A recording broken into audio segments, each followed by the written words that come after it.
uDavid Mahlobo ubona njengomuntu wayemqoka ekuphatheni kukaZuma manje leliqembu selimvulela amacala njengoba lavulelwa bengumqondisi wophiko lezomhlolo uArthur Fraser ngesonto ledlule. Leliqembu selicela usomlomo wePhalamende noSiviwe Mabhisa Nqakula ukuthi amise emsebenzini wonke amalungu ePhalamende athintekayo. Therefore want to see as a matter of urgency all these people being put aside for at least 3 months so that the people of South Africa can get that which they are supposed to.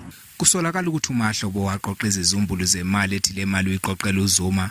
Ubufakazi obethulwa ngaphambi kwaleKhomishana buthi uZuma wathola 2.5 million wamarandi ngenyanga ngo2015 no2016 futhi le mali inyuso yafinyelela ku 4.5 million wamarandi ngenyanga ngo2016 no2017. It's not only Zuma. Zuma was there to eat, huh? He was there to eat. Money was taken to him in boots of the cars and so on, in suitcases. It has been said is there in the Zondo Commission. But then who are the other people who got that? Ikomidi kufanele kubuyiswe isithunzi sePhalamende futhi ikomidi lesikhashana ilona kufanele linqume ngekusasa lamalungu ePhalamende athintekayo. uMahlobo akafunanga ukuphawula kanti iPhalamende alitholakala ukuba liphawule njengoba lisahlaba ikhefu.